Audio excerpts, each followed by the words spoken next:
digamos, asociada al tema de cambio climático y su manifestación regional en los procesos de innovación en el marco de la Agenda de Investigación Ambiental. Parte, digamos, del motivo, digamos, del encuentro, como han visto en las posiciones iniciales, se enmarca en un documento marco que ustedes lo han recibido al inicio del taller sobre la Agenda de Investigación Ambiental. La Agenda de Investigación Ambiental es un documento marco aprobado en 2013 con miras al 2021. Posteriormente se elaborarán, chicos, posteriormente se elaborarán las agendas de investigación regional, las cuales, digamos, complementarán esta iniciativa, digamos, nacional. La siguiente, por favor. Brevemente les voy a explicar la metodología. Va a haber una exposición. La siguiente, por favor. El moderador a cargo del señor Rolando Sosa, del proyecto TAC, los coordinadores de mesa del Ministerio del Ambiente, la licenciada Verónica Alegría de Lima y Línea. Duración de las presentaciones van a ser 10 minutos, por favor. Vamos a tratar de ampliar en la parte final, estamos contra el tiempo un poco. Y preguntas y diálogo al final de las exposiciones. La siguiente, por favor. Parte, digamos, de esta presentación quiere un poco enmarcar el término de las investigaciones que ustedes han venido, digamos, generando en términos de sus carreras profesionales o como investigadores en una línea de investigación. Quiero presentarles las líneas de investigación en materia de cambio climático. La siguiente, por favor. Las cuales se ven reflejadas en la Agenda de Investigación Ambiental. La siguiente. Esta agenda está enmarcada en 4 ejes estratégicos que ya un poco también lo han visto hoy día. La idea es poder consolidar con estas iniciativas un sistema de gestión de investigación ambiental, en la cual cada uno de ustedes aporte en ese sentido. La siguiente, por favor. Estas son las líneas de investigación asociadas al tema de predicción al cambio climático. Hay muchos de ustedes que están dentro de esta línea. Es importante que ustedes se identifiquen dentro de estas líneas, ya que ustedes son profesionales que van a continuar esas líneas de investigación. Y posteriormente también se estará tratando de poder conseguir fondos para estas líneas de investigación en materia de cambio climático. La siguiente, por favor, está asociada al tema de mitigación de gases de efecto invernadero. Hay 4 líneas de investigación también detalladas, ¿no? Tema de modelamiento y valoración de la dinámica de los gases de efecto invernadero, evaluación y reducción de las emisiones de deforestación evitada, el desarrollo de nuevos sistemas productivos silvoculturales y agroforestales y el desarrollo de nuevas tecnologías para la utilización de energía limpia. La siguiente, por favor. Y aquí se concentra el mayor número de líneas de investigación asociado al tema de vulnerabilidad y adaptación al cambio climático. Ustedes saben que nosotros somos un país que poco puede aportar en términos de mitigación, ya que el 0.4%, digamos, del efecto de los gases de efecto invernadero provienen por parte del país. Es muy insignificante. Lo que sí corresponde a los investigadores es que generemos conocimiento en torno a adaptarnos, ¿no? A que pueda, digamos, haber una adaptación al cambio climático en los distintos escenarios o ecosistemas que conocemos, ¿no? Y bueno, no los voy a leer, ahí están también en el documento. Es importante que ustedes se identifiquen en estas líneas de investigación, ya que estas van a ser promovidas por el Ministerio y los gobiernos regionales y las universidades, ¿no? La idea es poder generar núcleos de investigación asociados a cada una de estas líneas y formar profesionales en términos, en miras, digamos, a poder generar mayor cantidad de investigaciones. La siguiente, por favor. Bueno, eso es todo. Pasamos rápidamente a la primera presentación. Paul, ¿nos comentas? Paul, ¿está Paul?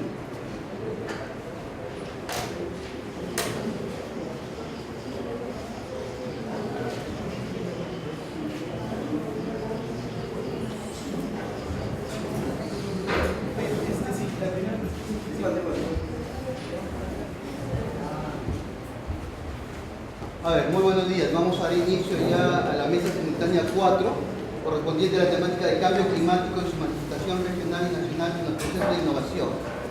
Ya José Luis ha sido bastante claro en la metodología que se va a seguir. Cada expositor tiene 10 minutos, le vamos a pedir por favor su capacidad de síntesis para poder vertir lo mejor que tienen ustedes. Estas presentaciones van a quedar, luego se van a compartir, así que les rogamos que prioricen cuáles son las diapositivas que tienen mayor posibilidad de transmitir la información que ustedes quieren para llegar al público, ¿no? Tenemos en el programa 9 presentaciones, pero me parece que hay alguna por ahí que no ha venido algún presentador, vamos a detectarlo de aquí. La idea es que después de la etapa de presentaciones, al final se hacen las preguntas. Así que por favor, el público va anotando sus preguntas para después, no sé si el equipo de MINAN va a ir recopilando las preguntas para podérselas formular a cada uno de los investigadores, ¿no? Entonces vamos a pedir a los investigadores que por favor queden hasta el final para poder responder las inquietudes del público participante, ¿no? La primera presentación, para dar inicio, y vamos a sincronizar creo los relojes celulares para 11 y 27, vamos a escuchar a la doctora Berta Cecilia García Cienfuegos. Ella viene de la Universidad Nacional de Tumbes con una presentación denominada Impactos potenciales del cambio climático y su relación con eventos extremos en la cuenca binacional Puyanco-Tumbes. Le damos un fraternal, caluroso aplauso, por favor.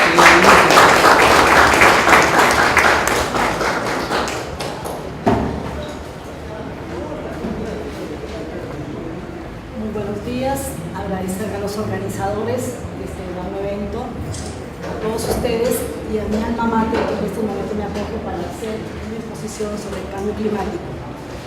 En lo que respecta al cambio climático, la inquietud de los suscritos, tanto la mía como el ingeniero Coser, data del 2007, en la cual en un evento en Cali sobre la Allende, la Water Alliance, me tocó trabajar con una especialista en ciencia de la información ecuatoriana y abordamos el tema del cambio climático.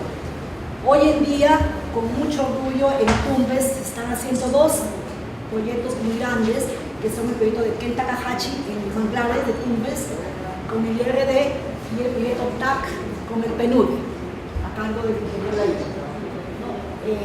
El tema que traigo a colación hoy día es impactos potenciales del cambio climático y su relación con eventos extremos en la cuenca binacional Puyanco-Tumbes. Como lo voy a manifestar más adelante, Tumbes es el centro de impacto del fenómeno El Niño a nivel de Sudamérica. Un poco contextualizando, ¿qué es el cambio climático? Nos ceñimos a una descripción muy breve del panel intergubernamental sobre el cambio climático. ¿Qué dice el panel? El cambio climático es una alteración del clima producida en el transcurso del tiempo debido a dos factores. Pueden ser naturales o pueden ser por efecto antropogénico. Siguiente. Un poquito para quienes no conocen la cuenca binacional Puyanco-Tumbes, acá la línea roja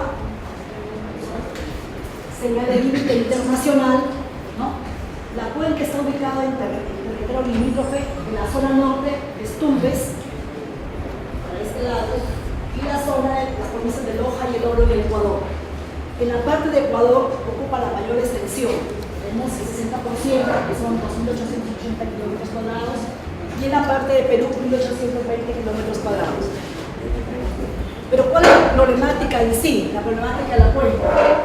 No se ha hecho un estudio del territorio de la cuenca binacional. Aún no se concluyen con los procesos de zonificación ecológica ni los proyectos de la zona marina costera.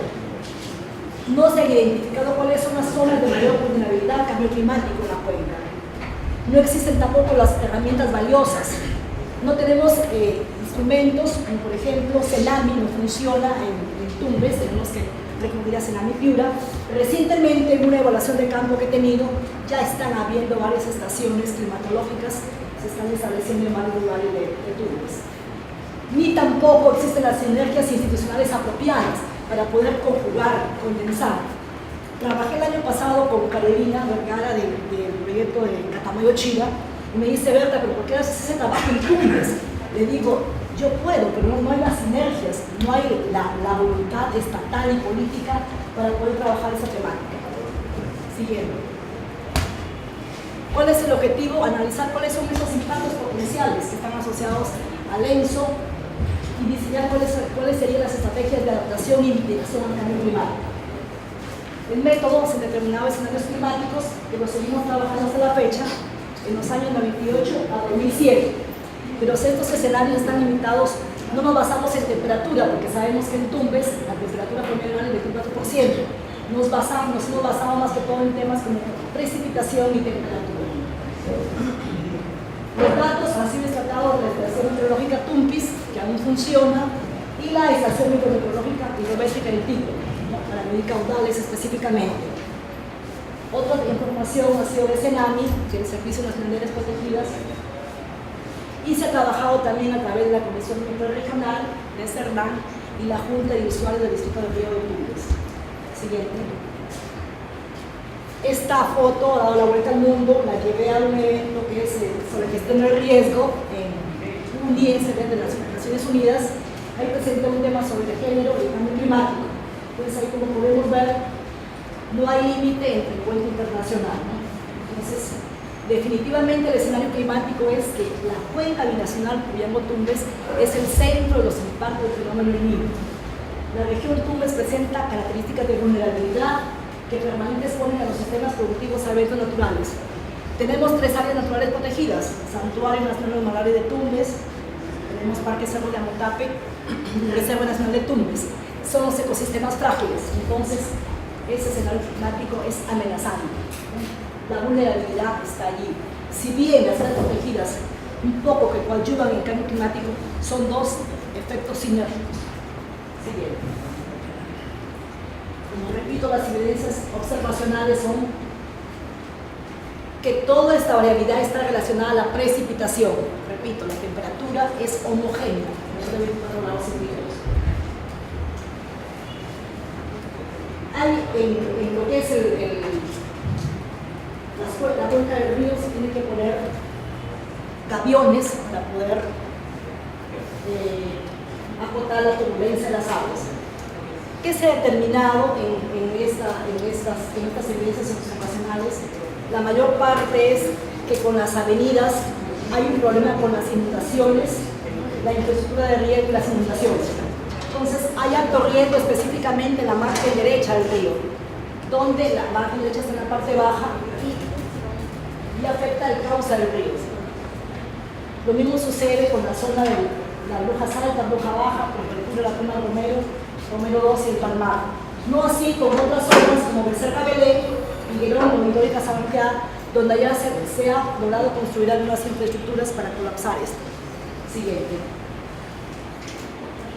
El fenómeno El Niño 97-98 fue, si bien fue menor del 82-83, el dato importante que podemos destacar es que se obtuvo el mayor caudal en la cuenca del río Tumbes. Fue de 2.318 metros cúbicos. Y en la gráfica podemos observar que la precipitación total mayor se dio el día 26 de febrero, que fue una precipitación de 85 milímetros cúbicos por segundo. Los registros de precipitación de localidad del río se muestra la precipitación máxima, el canal máximo fue de 1.300 metros cúbicos y se registró el 28 de febrero de 2006. Siguiente. ¿Qué alcances hemos conseguido con esta investigación? Toda esta investigación de las vulnerabilidades va a aportar al ordenamiento del territorio, a la zonificación ecológica y económica y va a ayudar a todos los trabajos que se desarrollen en la zona marino-costera.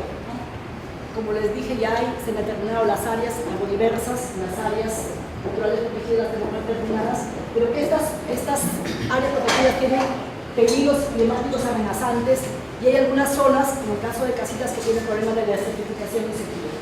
3 minutos. Las fluctuaciones de clima constituyen un medio de las condiciones que nuestra región experimente bajo climático. Entonces, estas medidas que se adopten tienen que estar definitivamente ligadas a la reducción de la vulnerabilidad con la finalidad de fijar las estrategias de mitigación del cambio climático. La evaluación de impacto potencial del cambio climático contribuye a determinar el incremento de la frecuencia e intensidad de los eventos extremos. y en definitiva todos los impactos potenciales están trabajados en el eje temático 1 de la Agenda Nacional de Investigación Ambiental. Siguiente. Se concluye que hay evidencias del cambio climático en la cuenca binacional Llano-Quilmes. Estas evidencias son evidentes. La principal amenaza la constituye el FEN, presentándose anomalías significativas en el régimen hidrológico. Otro aspecto importante que hay que determinar es que hay que incorporar la cuenca como unidad base de planificación y de gestión institucional. Gracias a la fecha, la Autoridad Autónoma del Agua está fijando un consejo regional de cuenca que se está trabajando a nivel del tema hídrico. Y se debe trabajar para hacer manejo de cuencas tanto de la cuenca alta, media y baja, pero no solo con visión hidrológica. Lo importante es la socialización de la cuenca. Los trabajos de la cuenca Catamayo-Chira han prosperado por cuanto a nivel de CIPCA se hizo una socialización de la región. Entonces, una socialización de cuenca es imprescindible para trabajar los temas hidrológicos. El estudio nos confirma que bajo un calentamiento global el ciclo ENSO podría ser más fuerte e intenso. Definitivamente la cuenca nacional, el cambio climático significa recurrencia de eventos FEN. Finalmente, es probable que en el periodo 2011-2015 se presente un periodo de lluvias de intensidad similar a lo registrado en el 82-83. Muchas gracias.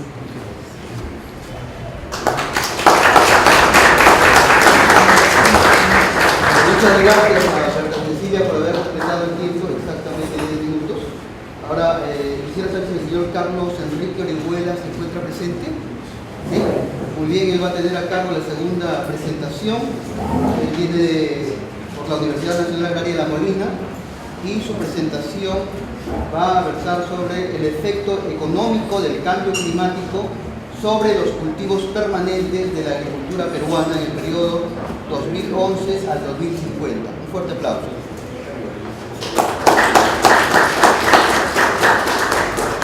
Buenas tardes con todos. Nunca he hecho una exposición en 10 minutos, pero vamos a empezar ya. Vean, este trabajo lo hice en colaboración con José Luis Nolasco. Él es el econometrista y de econometría acá. Yo me encargué de la parte teórica y de los resultados y análisis. El título es bastante ambicioso, ¿no? Es ver los efectos del cambio climático sobre la agricultura, sobre los cultivos permanentes en la agricultura peruana. Y sobre todo para el 2011 al 2050, que ya de por sí es bastante ambicioso. Hay estudios más ambiciosos que van hasta el 2100, así que este, digamos, fue el periodo más conservador que había. Vean, nosotros partimos de una hipótesis. Siempre hemos visto que los estudios básicamente se enfocaban en los cultivos transitorios.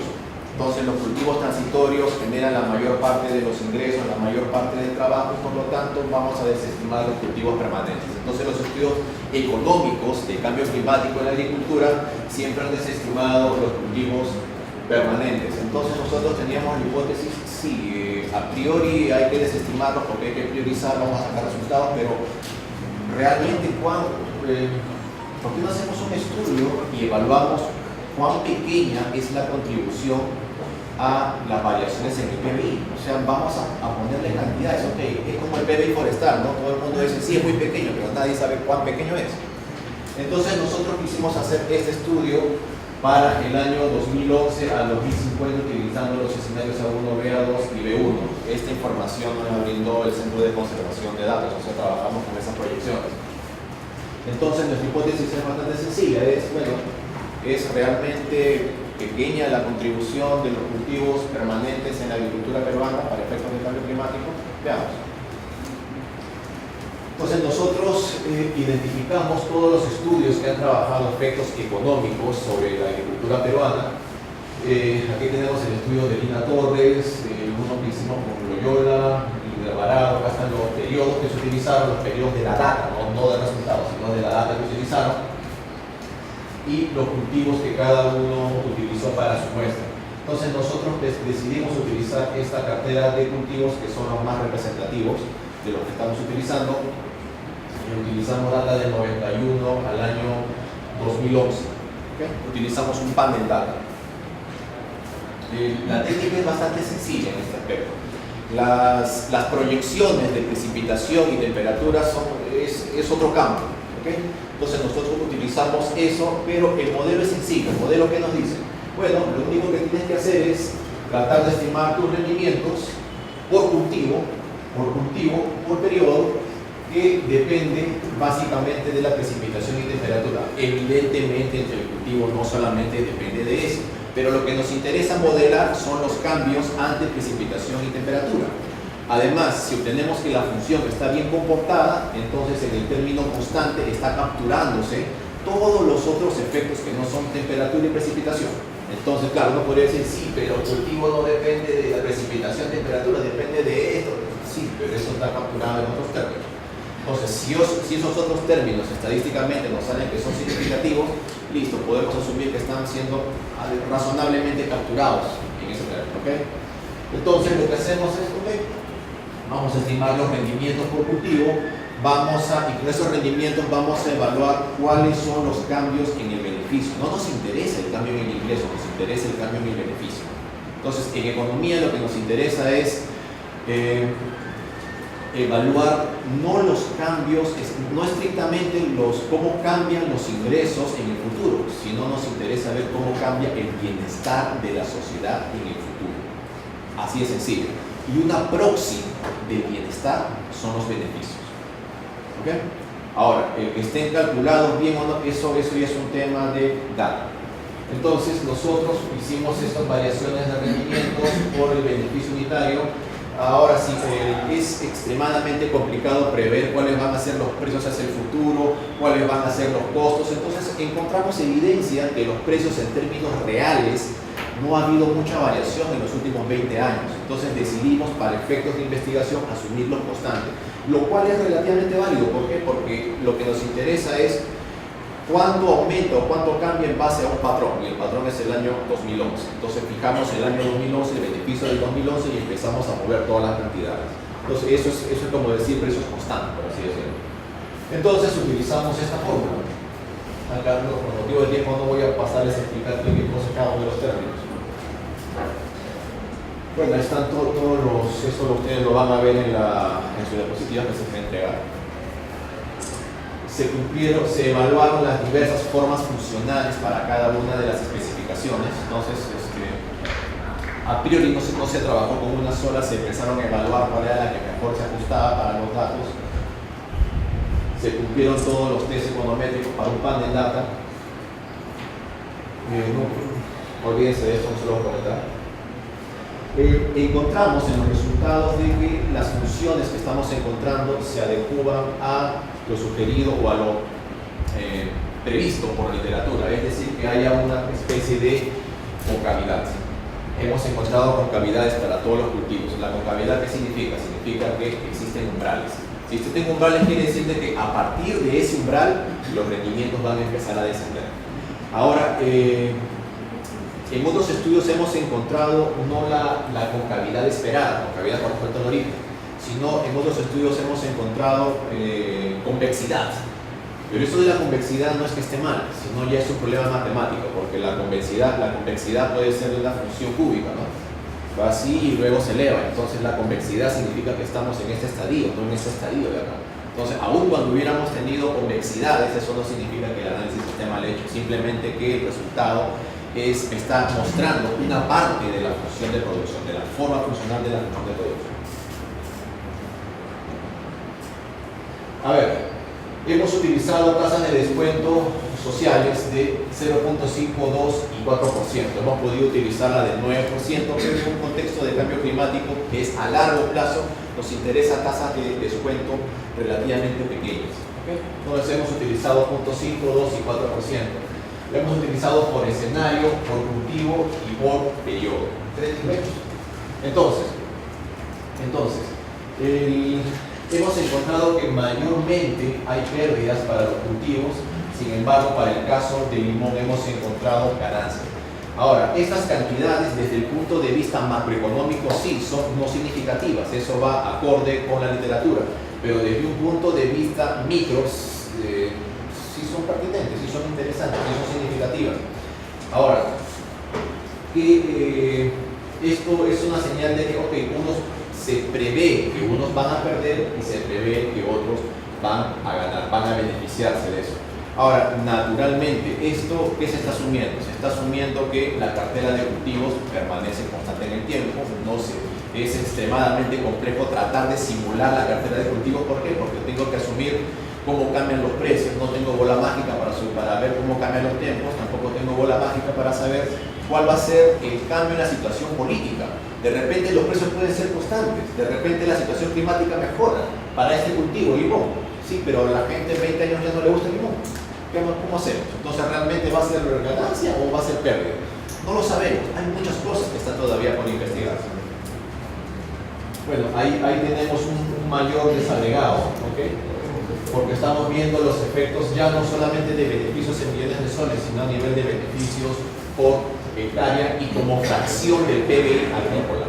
Entonces, si como fracción del PBI agrícola es bastante pequeño, saquen su cuenta cómo puede ser como fracción del PBI total. Entonces, por ahí pareciera ser el relativo desinterés del sector público en invertir dinero para hacer investigaciones en esos cultivos, porque aparentemente es muy pequeño lo que se va a ganar o lo que se va a perder por efecto del cambio climático. Entonces, desestimemos, lo cual no es del todo cierto. Ahora, hemos hecho otro cuadro a nivel de escenarios, periodo y según tasa de descuento, cómo va a cambiar el PBI agrícola. Entonces, entre este margen es que se va a mover el PBI agrícola. Nuevamente, es bastante pequeño desde el punto de vista macro, pero desde el punto de vista de micro no lo es. Entonces, ¿qué se sugiere? Uno, el hecho de que sea pequeña la contribución desde el punto de vista macro no significa que esos cultivos deban ser desestimados. Uno, no sabemos cuál es el efecto multiplicador del cambio en estos cultivos en el futuro. Por ejemplo, ¿a qué me refiero con efecto multiplicador? Porque las ganancias que se van a dejar de ganar o que se van a perder van a ser muy pequeñas. Sí, pero eso ¿cuánto trabajo puede estarse perdiendo? De repente, esos cultivos generaban no solamente empleo, sino movían la dinámica económica en lugares muy pequeños. Entonces, eso no lo estamos tomando en cuenta. Entonces, eso desaparece con las cifras macroeconómicas. Entonces, no hay estudios de eso, no hay data a nivel micro. Hay encuestas, pero las encuestas se hacen cada 10 años, los censos cada 20 años. Entonces, es un poco complicado trabajar por este lado. Entonces, la moraleja del estudio es, sí, desde el punto de vista de macro, es cifras muy pequeñas, pero desde el punto de vista micro todavía falta mucho por explorar. Muchas gracias.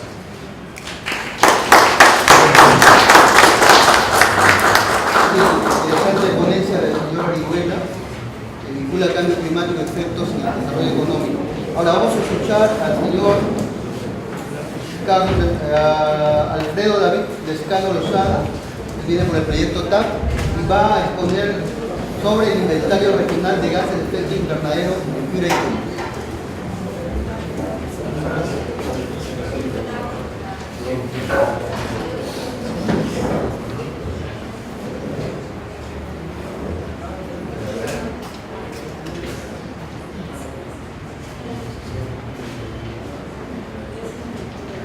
Buenas tardes.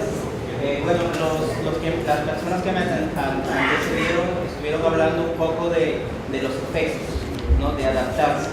En este caso, la presentación y el trabajo que hicimos con el TAC es justamente cómo estamos, qué tanto emitimos. Sabemos que a nivel Perú emitimos muy poco, pero también queremos saber a nivel Piura qué tanto emitimos. Entonces, primero, hablando rápidamente de cosas que seguramente ustedes ya habrán leído por ahí, habrán visto en los paneles. Cambio climático. El cambio climático es cambio en el clima, ¿no? Y en el clima tenemos varios componentes. Tenemos la temperatura, tenemos el aire, la lluvia, etc. Entonces, si cambia uno de ellos, específicamente la temperatura, los demás componentes también se van a ver afectados. La siguiente. Entonces, justamente eso es la siguiente lámina, que es el cambio en la temperatura, o sea, lo que llamamos el calentamiento global.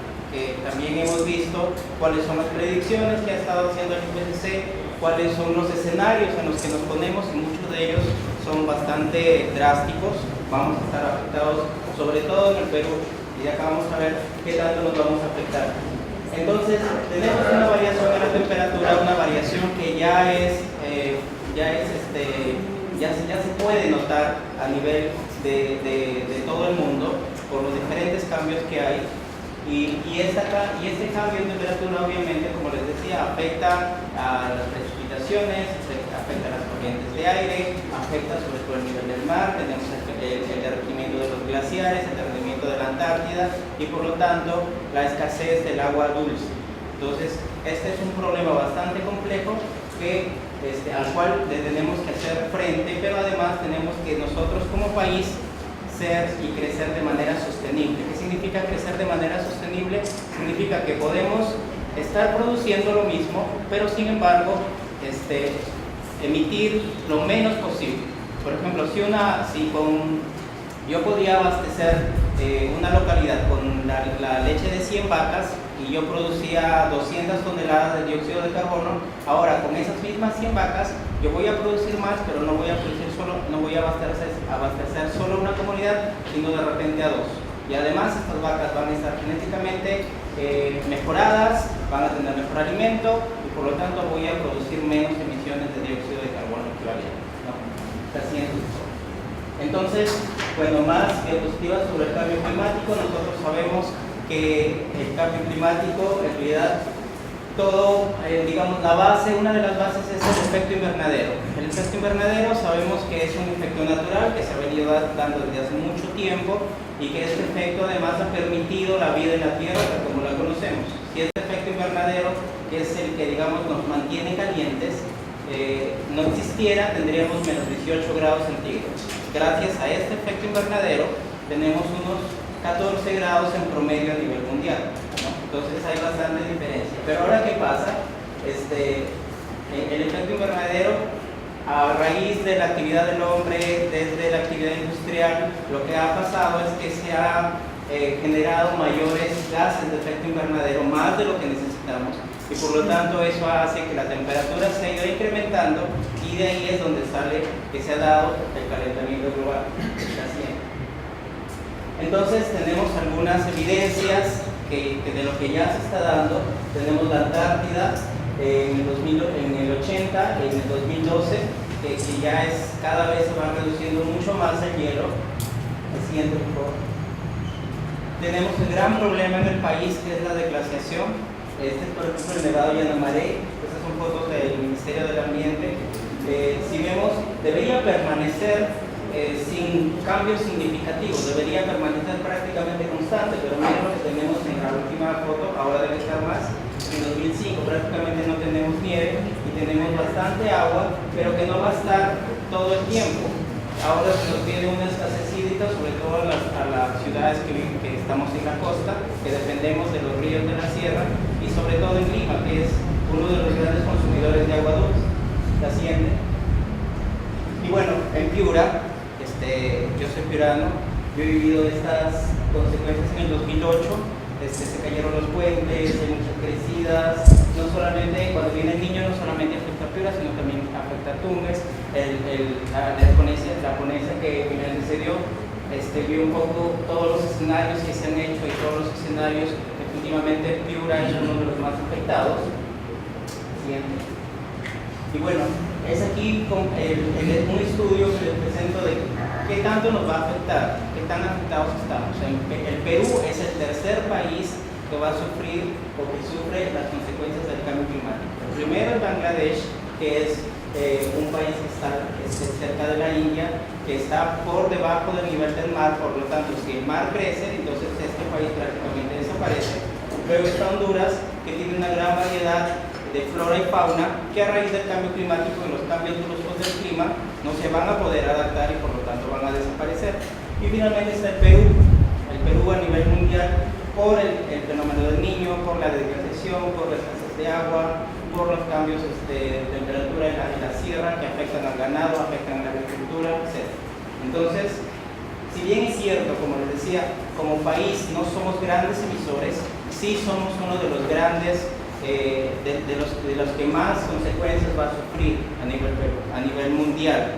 En el país apenas llegamos al 0.18% del total de emisiones mundiales, y de aquí vamos a ver Piura emite, de ese 0.18%, Piura emite solamente el 1.7%, no más de 2%. Entonces, sin embargo, con el trabajo que se ha hecho acá con el inventario regional de Piura, hemos identificado dónde actuar para poder nosotros crecer de manera sostenible.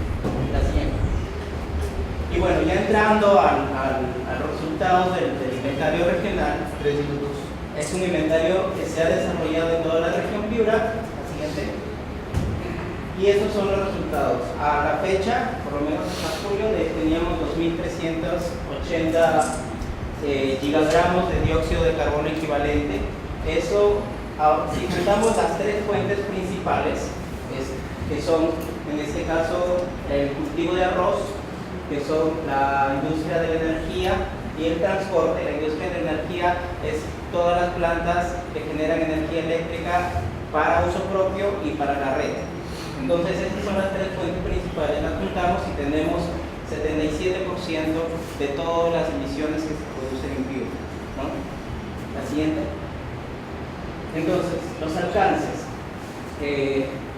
¿Para qué nos sirvió? ¿Para qué sirve esto? O sea, ya sabemos que Piura no es el gran emisor, también sabemos las principales fuentes. Aquí, hasta donde tenemos el inventario es 1.72% de todo el nacional, y si eso lo ponemos a nivel mundial es poquísimo.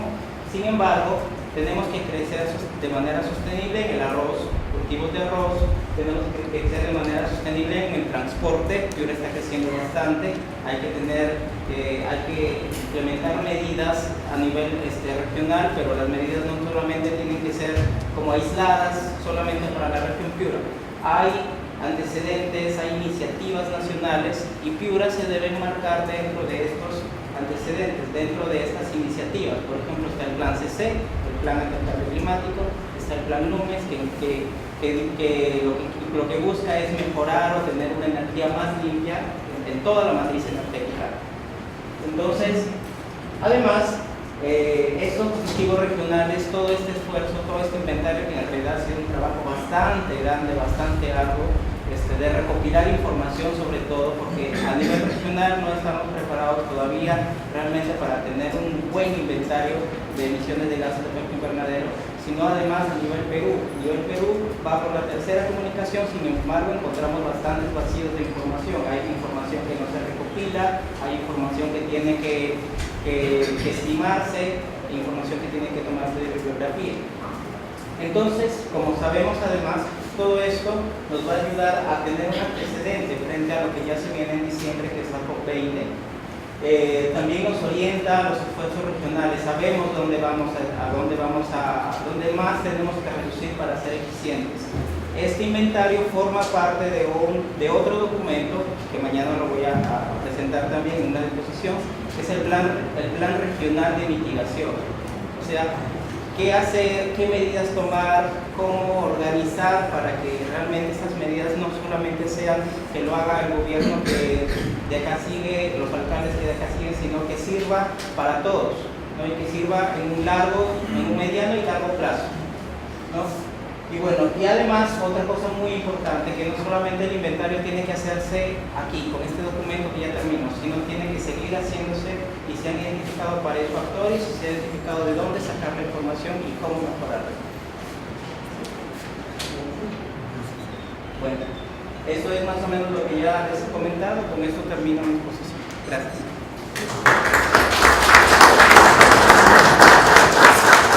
Muy bien, ahora es el turno del señor Ricardo Víctor Felipe Arias Salcedo, que va a tener una presentación respecto al sistema de gestión de recursos naturales y culturales de experiencia en el Santuario Histórico Bosque de Poma, en la región de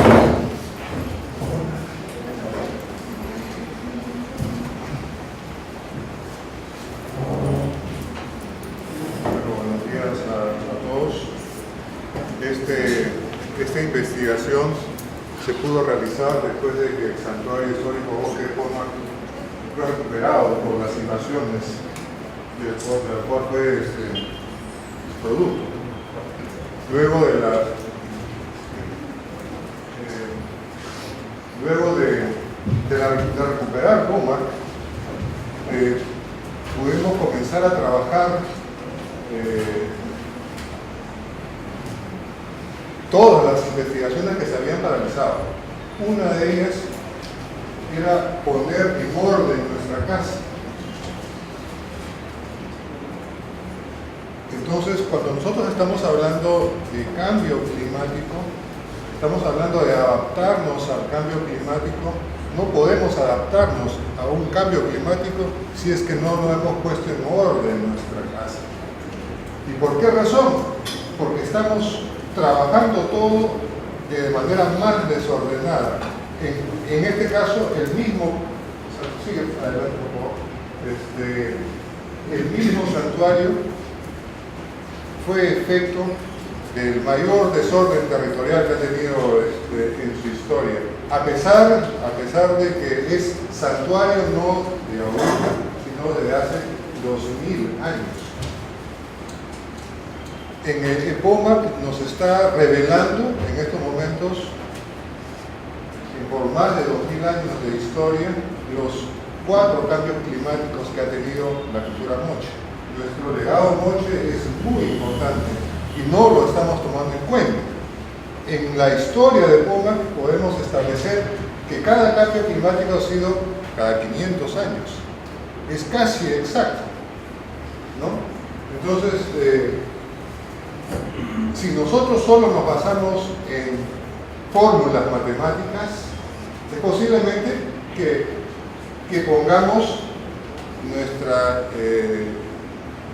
nuestro momento ahorita. Pero ¿cómo podemos adaptarnos solo con ahorita, sin haber conocido lo que pasó atrás?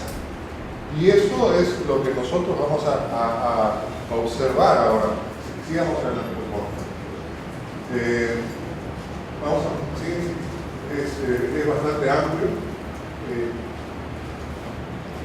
El ordenamiento territorial no es solamente zonificación económica ecológica. No, eso ya quedó atrás. Estamos hablando de gestión. El ordenamiento territorial actual se basa en la gestión del territorio. Entonces, la metodología que nosotros estamos implementando, proponiendo a partir de POMAC, es ordenar nuestro territorio a partir de nuestros sistemas de gestión. Para poder identificar los sistemas de gestión, tenemos que conocer cuáles son nuestros recursos. POMAC tiene recursos muy importantes, no solamente son los bosques, sino más que todo los recursos históricos, los recursos culturales, los que nos van a entregar cómo adaptarnos al cambio climático, porque los moches se adaptaron, tuvieron 2000 años de historia y han pasado varios cambios climáticos. Entonces, producto de la ausencia de un sistema de gestión, lo que ha habido de POMAC ha sido una degradación constante de los recursos. Lo que se está haciendo en POMAC se va a replicar en las distintas unidades de protección luego y pueden ser replicadas a cualquier región o provincia. Siguiente. Como ven, POMAC se encuentra en el corazón del norte del Perú. Siguiente. Y para identificar cada uno de los aspectos, se establecieron variables desde lo social, lo ambiental, siguiente, lo económico, lo tecnológico y lo cultural. Cada una de esas variables nos han permitido formar el estudio de línea de base para ordenar el territorio. Entonces, tuvo 3 etapas este estudio. El primero, el estudio de línea de base, en el cual cada una de estas variables con sus respectivos parámetros fue analizada y cada una de estas variables nos ha entregado mapas temáticos. Esa fue la primera fase del proyecto, el estudio de línea de base. Siguiente. Sigamos adelante, más adelante. Sigamos. El diseño.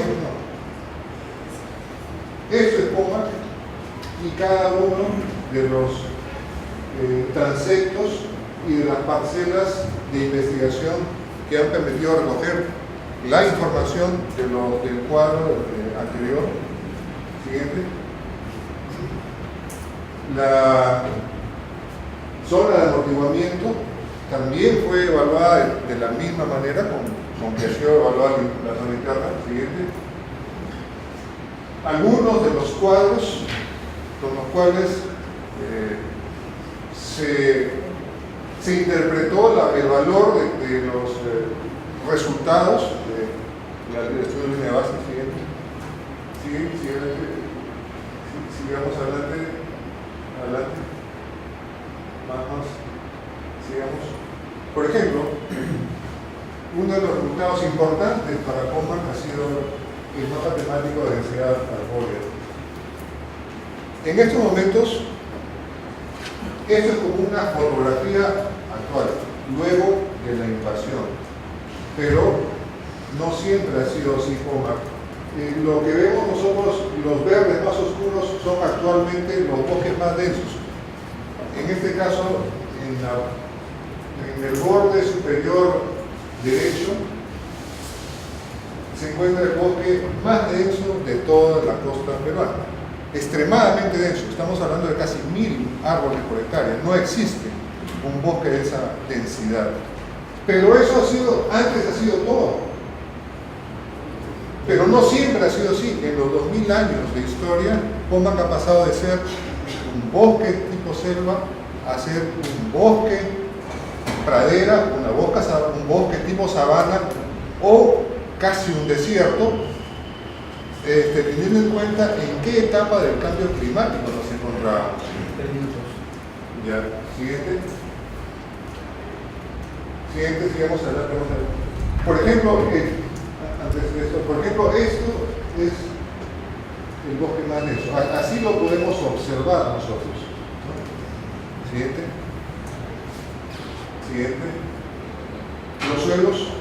Los suelos representan otra de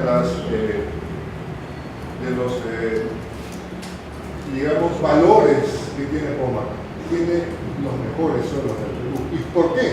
Por el tipo de bosque que aún tiene, ¿no? ¿Y por qué es tan requerido por los invasores? Justamente porque ahí se puede desarrollar la mejor agricultura, están los mejores suelos.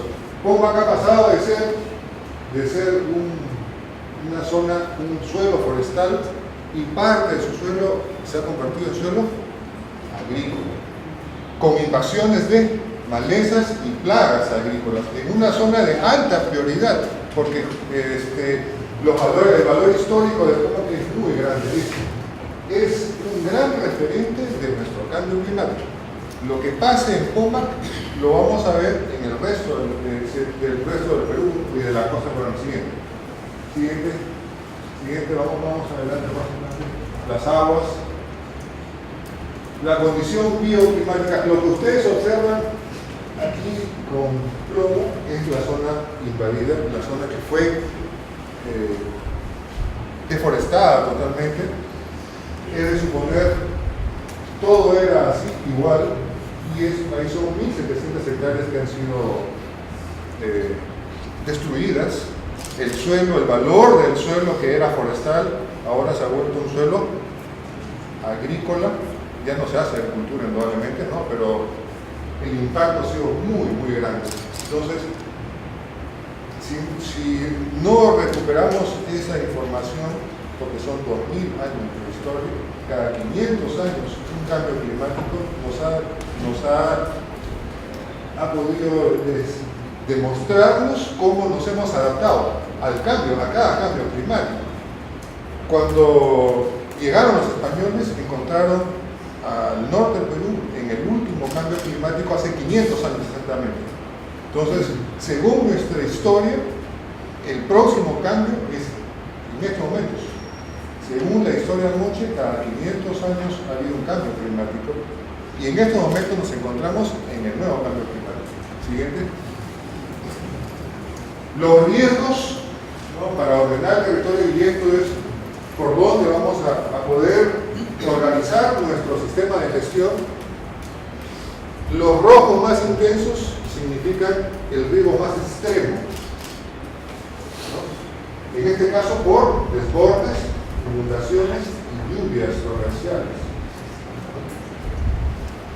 Mientras más nos alejemos de la cuenca principal, este es el río La Leche, los riesgos van a ser menores. Pero observamos que en la parte alta también hay un riesgo muy grande, porque no es solo producto, los riesgos sobre Pomar no es solo por el clima, sino también por las acciones irresponsables del propio hombre, que quiere seguir penetrando al único bosque denso que tiene la costa peruana. Entonces, ahorita hay gente que sigue intentando ingresar a Pomar por cualquier vía, sea la judicial o sea por la vía de las invasiones. Entonces, si nosotros perdemos nuestro legado histórico de todo el norte, que es el más importante porque es el único que ahorita está entregándonos información sobre lo que nosotros estamos ahorita reunidos, sobre el cambio climático. Nosotros podemos observar en Pomar cada uno de los campos. Podemos observar en Pomar los efectos del 98, los efectos del 83, del 72 y de cada uno de los super niños que han habido. En el caso de Pomar, denominamos super niños aquellos niños como el 98-93, denominamos mega niños a los niños producto de los cambios climáticos. El último mega niño que hubo, y es entre el año 1000 y 1100, Pomar soportó 40 años de lluvias seguidas, o sea, 40 años de super niños como el 98, como el 83, seguidos de 40 años de super niñas como el 2013, el 2011, ¿no?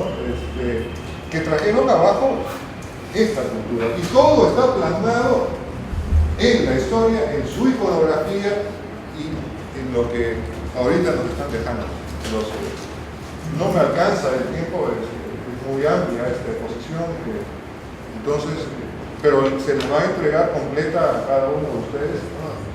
Las conclusiones que tenemos son muchas también, pero sobre todo es que la mayor conclusión que tenemos es que consideren la historia como parte de la adaptación al cambio climático.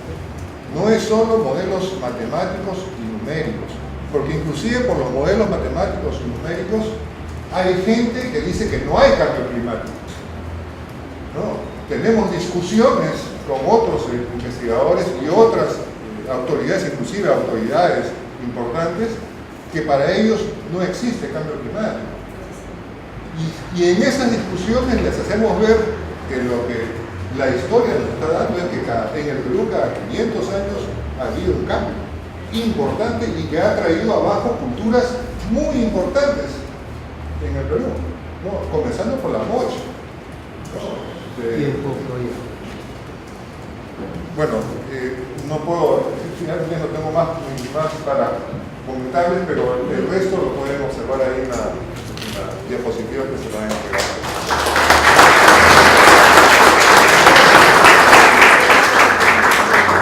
Reiteramos que todo este contenido va a ser entregado a través de diapositivas. Entendemos que hay temas que necesitarían mucho más tiempo para poder explicar, pero queremos hacer en igualdad de condiciones para todos los ponentes, ¿no? Le toca ahora a la señora Viviana Horna. Ella nos va a presentar el tema el bosque seco del norte como indicador de cambio climático. Buenos días. Este trabajo lo venimos realizando desde hace algunos años en cooperación con la Universidad Agraria de La Molina y con la Universidad de Hohenheim en Alemania. Siguiente, por favor. Siguiente. Primero que nada, quería hacer una introducción general del tipo de trabajo que hacemos.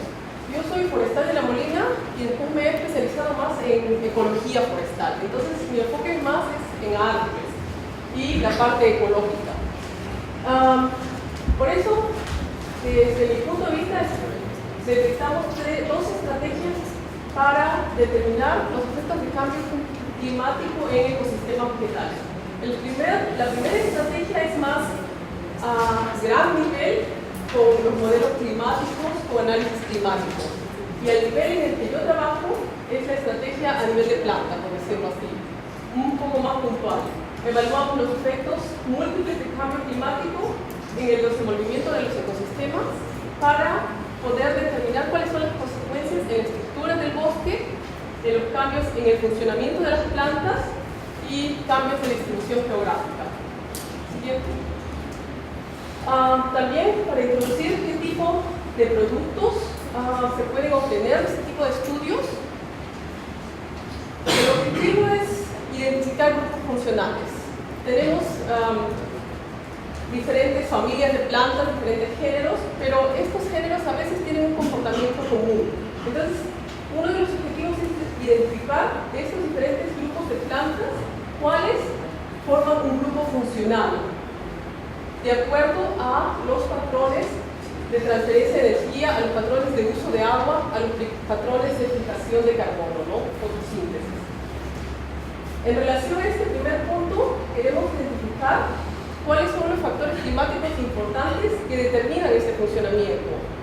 ¿Qué factores del clima, sobre todo temperatura, precipitación, por ejemplo, van a determinar que la planta fije tal cantidad de carbono, que acumule tal cantidad de carbono o que use tanta agua, ¿no? Por ejemplo, acá en el bosque seco, agua es el recurso más limitante, entonces es el que va a determinar cuál es la capacidad de captación de carbono y cuál es la cantidad de agua disponible para el crecimiento.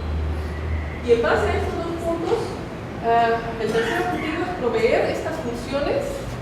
Hacemos una relación entre el clima, entre el uso de agua, la producción, y estas funciones a nivel de planta, a nivel de bosque, a nivel de sitio, podemos proporcionarlas a personas que hacen más a gran escala los modelajes de ecosistemas bajo diferentes escenarios. Siguiente. ¿Qué métodos usamos? Primero que nada, necesitamos monitorear las condiciones de clima y las monitoreamos a nivel de sitio. O sea, tenemos una estación meteorológica donde medimos cuál es la temperatura, cuál es la humedad relativa, cuál es la precipitación, cuál es la radiación en nuestro lugar, y después nos enfocamos a la planta. Había olvidado también las condiciones del suelo, principalmente humedad del suelo.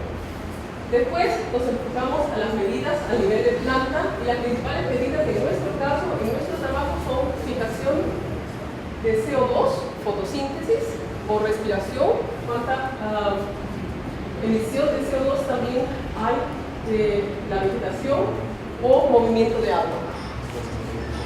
Lo podemos hacer a nivel de hoja con este tipo de instrumentos, en el cual simplemente insertamos una hoja en una cámara y medimos cuál es la cantidad de CO2 que se absorbe, cuál es la cantidad de vapor de agua que se absorbe. Y podemos determinar nivel de fotosíntesis, nivel de transpiración. O lo podemos hacer directamente a nivel de árbol, con sensores en los que insertamos en el tronco del árbol dos sondas y podemos calcular la cantidad de agua que está fluyendo. O este es el otro sensor que usamos, es un dendrómetro automático, es una resistencia simplemente que instalamos en el tronco, y esta resistencia es muy fina, muy sensible. Entonces, si hay un cambio en el diámetro, en la medida radial del tronco, lo va a captar. Entonces, no solo tenemos los flujos diarios, porque cuando el árbol toma agua se puede hinchar y cuando pierde agua se contrae, sino también tenemos los flujos estacionales, ¿no? Podemos ver qué pasa durante la época seca, qué pasa con la primera lluvia. Es realmente, con la primera lluvia, ¿está el agua disponible para que los árboles la tomen o se evapora inmediatamente? Entonces, y estos datos los podemos tener continuamente, los registramos continuamente con un computador que cada hora, o si lo queremos hacer a una mayor resolución, cada minuto está registrando estos datos.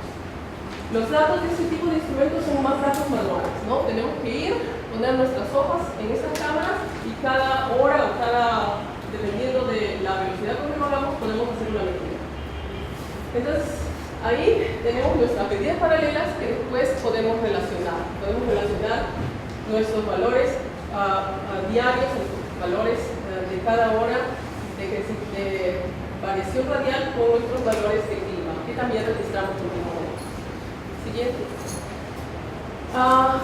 El siguiente punto que quería mencionar es dónde hacemos estos estudios. ¿Cuál es la importancia de escoger el sitio donde hacemos estos estudios? Aquí yo presento quería presentar este ejemplo. Este es otro lugar donde trabajamos, es en el Marañón, y es un gradiente altitudinal. Los gradientes altitudinales son los laboratorios naturales que tenemos para evaluar condiciones no solo de cambios de clima naturales, sino también tenemos variación altitudinal. Porque a veces puede ser un proxy para las condiciones que se van a dar con cambios climáticos, ¿no? Estamos a un nivel altitudinal bajo, pero por condiciones de cambios climáticos es posible que vamos a tener flujos altitudinales de vegetación. Entonces, es importante, si tenemos un estudio puntual, tratar de ligar el estudio puntual a un gradiente, como en este caso, ¿no? Esta es una zona donde trabajamos, es en Cajamarca, donde tenemos un cambio altitudinal de 3.200 metros a lo largo de 16 kilómetros de distancia. Y no es que midamos en cada metro, tenemos estaciones en lugares escogidos a diferentes pisos altitudinales. Siguiente. Ok. Ahora, en resultados, les quiero presentar un ejemplo muy corto del bosque seco del norte, acá, en el Angolo. Bosques secos. ¿Cuál es la característica principal? Poca lluvia y una sequía extensa. 3 minutos. Okay. ¿Cuáles son las estrategias entonces que permiten a estos árboles sobrevivir en estas condiciones? Siguiente. Acá otra vez para mostrar la variación que tenemos en el clima. Tenemos una corta época de lluvias, una extensa época seca. Y aparte de eso tenemos una variación interanual muy grande. Hay años donde la época seca es demasiado seca, hay años en que la época de lluvia le da un poco de... cae más de lo normal, tenemos un poco más de 100 milímetros de precipitación. O encima de eso tenemos eventos del Niño donde tenemos 10 veces una precipitación normal. Siguiente. Este es el lugar donde trabajamos, en el coto de Casa del Angolo, porque hemos escogido esa área por razones de seguridad para los instrumentos que instalamos que se quedan continuamente trabajando. Entonces, solo para mostrar la diferencia: época de lluvias, época seca, desarrollo de vegetación, desaparece la vegetación por completo, sobre todo la vegetación herbácea. Siguiente. Okay. Lo que quiero mostrar ahora son 3 ejemplos de plantas. Habría al inicio, nuestro objetivo es identificar grupos funcionales. Entonces, acá quiero mostrarles con las medidas que nosotros hacemos. Hemos identificado 3 grupos de plantas en este bosque del Angolo. La línea negra son nuestras medidas de cambio radial entre abril de 2007 y septiembre de 2007, o sea, final de la época de lluvias, periodo seco. La línea azul es la cantidad de uso de agua. Entonces, para esta especie charán, que toda la gente del norte la debe conocer, acá está la foto, vemos que el flujo de agua disminuye, ¿no? Acaba la época de lluvias, no hay agua, los árboles ya no pueden captar más agua. Y al mismo tiempo disminuye también el incremento, la variación radial. O sea, estos árboles, mientras hay agua, pueden crecer, después se mantienen constantes, no tienen un incremento radial. Siguiente. El siguiente grupo, pasayo, es una especie que nosotros, revisando, le encontramos que acumulaba agua en las raíces. Tiene como bulbos en las raíces donde acumula agua, son completamente llenos de agua. Entonces, esta estrategia le permite a este árbol que incluso después de la época seca muestra variaciones radiales altas, o sea, puede crecer. Otra vez nuestra curva de uso de agua en azul y nuestra curva de variación radial en negro. Siguiente. La siguiente especie es una especie siempre verde, siempre tiene hojas, no pierde el follaje. Es el zapote. Y en esta especie es muy interesante ver, tiene un uso de agua continuo. En la época seca, durante toda la época seca, continúa usando igual cantidad de agua que al final de la época de lluvias. Y la curva negra muestra que crece constantemente. Todo el tiempo está incrementando su diámetro. Entonces, el zapote, algunos dicen, tiene raíces profundas, puede llegar a fuentes subterráneas de agua. Entonces, es una manera como esta planta puede crecer en el bosque seco. Siguiente. Juntando todos estos datos, yo traté de poner nuestra información desde el 2008 hasta el 2011 en este gráfico, las diferentes especies, y no solo, estos no son datos de la variación radial, es el dato del incremento en milímetros. Y para el 2011 tuvimos muy poca precipitación, 2010, 2009 fueron años en los que llovió muy poco durante la época seca. Podemos ver que el incremento radial es bastante variable para la mayoría de especies, pero para el 2011 ya ha sido tanto el estrés por falta de agua en los años anteriores que casi todas las especies dejaron de mostrar incremento. O sea, las especies se mantienen como durmientes y esperamos, si siguen las condiciones de sequedad, no sabemos qué va a pasar. Si viene otro evento de lluvia, se puede recuperar, ¿no? Todavía tengo que introducir los datos de los siguientes años para ver qué ha pasado. Siguiente. Mis conclusiones muy generales y se refieren específicamente al ejemplo que he presentado. Las tres estrategias. Especies deciduas simplemente pierden el follaje y así evitan perder agua. Especies que pueden crecer en este bosque seco porque almacenan agua en el tronco y así tienen agua para crecer, o especies que durante varios años se pueden mantener dormantes, no muestran el crecimiento radial. Ahora, ¿qué hacemos nosotros con esta información? El siguiente paso de lo que nosotros queremos hacer es, por ejemplo, instalar una plantación experimental. Ahora sabemos esta especie necesita tal cantidad de agua para crecer.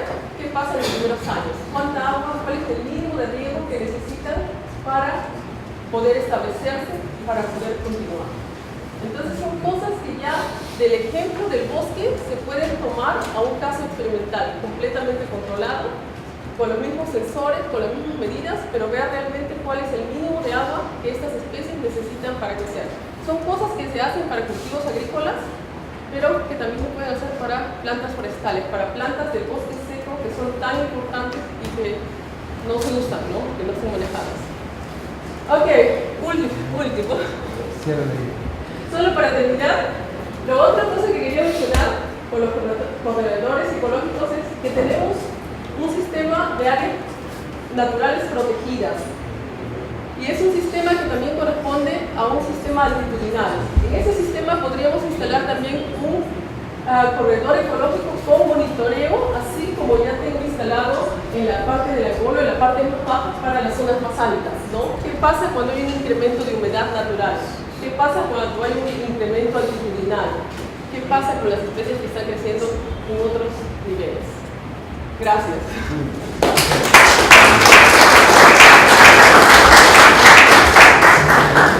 Muy bien, ahora es el turno de Rodolfo Rodríguez Argüelles, que viene por la Universidad de Piura, y va a compartir con nosotros su presentación La Costa Norte como escenario de las primeras investigaciones dendrocronológicas en el Perú.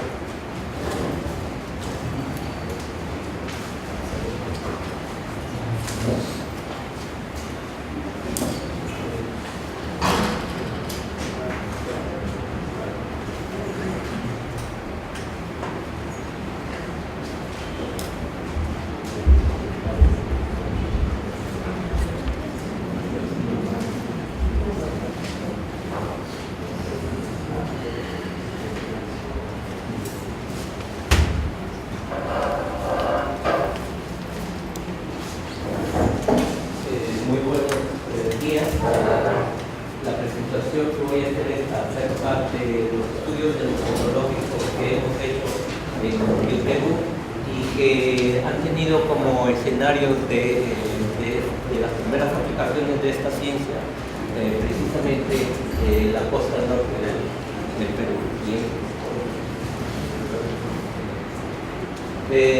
Bueno, este es el resumen. La dendrocronología es una ciencia que trata de aprovechar la estructura del anillado de los árboles para deducir de ahí condiciones ambientales del pasado, ¿no? Aquí tenemos una ilustración de cómo un árbol puede considerarse como una especie de sensor, ¿no?, natural del medio ambiente que lo rodea, y a partir de ahí modificar el patrón de crecimiento de su aliado y de ahí deducir condiciones ambientales del pasado siguiente, tales como plagas, incendios forestales, el clima, desde luego, actividad volcánica, sismos, etc. ¿no? Las técnicas dendrocronológicas sirven mucho para el estudio de la dinámica de los bosques porque nos pueden dar una idea del ritmo de crecimiento, de cómo las especies forestales están generando madera, por ejemplo. Y en el Perú esta ciencia está poco estudiada, está poco aplicada. Los primeros intentos se dieron en la década de 1980, a finales de esta década, y el escenario de las primeras investigaciones de aplicación de esta ciencia fue el semidesierto y el bosque seco de la región Piura. La metodología que usa esta ciencia es bastante sencilla, dos pasos importantes: un trabajo de campo, básicamente consiste en la recolección de muestras de madera de la especie que uno quiere estudiar, ¿no? Desde luego, para no destruir la especie, usamos unos barrenos especiales que obtienen una especie de tarugo o testigo que se llama comúnmente de la madera. Luego esas muestras se llevan a un laboratorio donde se hace una preparación y un análisis y la obtención de series de tecnología. De esa estructura que tiene el anillado de los árboles podemos aprovechar tres parámetros principales. El más, digamos, sencillo y también desde el punto de vista de la infraestructura utilizada, el más barato, es medir el ancho de los anillos, ¿no? Espesor de un anillo anual medido a lo largo de su radio, y así obtenerse lo que se llaman las series dendrocronológicas, que son estas confrontadas con otros parámetros como el clima o variaciones ambientales determinadas. Luego tenemos la medición de la densidad de la madera, también es un parámetro que varía mucho con las condiciones medioambientales. Y por último tenemos la concentración química de algún elemento o de algún isótopo en la madera. Siguiente. Las especies que hemos explorado para las aplicaciones dendrocronológicas aquí en el norte del Perú son las que ya nombró la doctora Horna, algunas de ellas como el algarrobo, el gualtaco, palo santo, overal, zapote, farque, polo, etc. Y últimamente estamos haciendo estudios dendrocronológicos con especies del manglar de Tuno. Este es un proyecto con el cual estamos colaborando con el Instituto Geofísico del Perú, y bueno, la doctora García ya nombró este proyecto que lo lidera Kenta Kakashi del IGP, y en el cual estamos explorando la aplicación de las ciencias de la dendrocronología en estas 5 especies de manglar que hay en el manglar de Tuno. Siguiente. Aquí tenemos algunas especies del bosque seco, su estructura, digamos, macroscópica, y también la estructura microscópica de su anillado, y la clasificación de la madera que estas especies generan atendiendo a la porosidad, ¿no? Por ejemplo, el algarrobo tiene una porosidad difusa, el gualtaco una porosidad intermedia, y así sucesivamente, ¿no? El palo santo, que como lo voy a mostrar más adelante, es la especie que mejor nos ha funcionado para el tema de la reconstrucción climática, tiene una estructura difusa de la porosidad de su madera. Aquí otras especies como el pasayo, el overal y el zapote. Siguiente. Bueno, lugares que hemos estudiado a lo largo de estas casi 2 décadas de investigación en estas ciencias de la dendrochronología son los manglares de Tumbes, como ya mencioné. También hemos explorado áreas del bosque seco del sur del Ecuador, en la zona del bosque petrificado y también en la provincia de Loja. Y desde luego en la costa norte del Perú, ¿no? en el bosque seco del Perú y específicamente de la región Piura. A partir del 2000 hemos empezado a hacer estudios de esta ciencia aplicados a la arqueología peruana, ¿no? Se han encontrado ciertas ruinas arqueológicas donde hay madera utilizada para la construcción siguiente. Aquí tenemos una serie cronológica que es obtenida a partir de medir el anillado de Palo Santo, y como dije antes, es la que mejor nos ha trabajado en esa reconstrucción. Como podemos ver ahí, los fenómenos del Niño están bastante bien reflejados, ¿no? Los picos máximos que tenemos ahí son los niños tanto del 83 como del 98.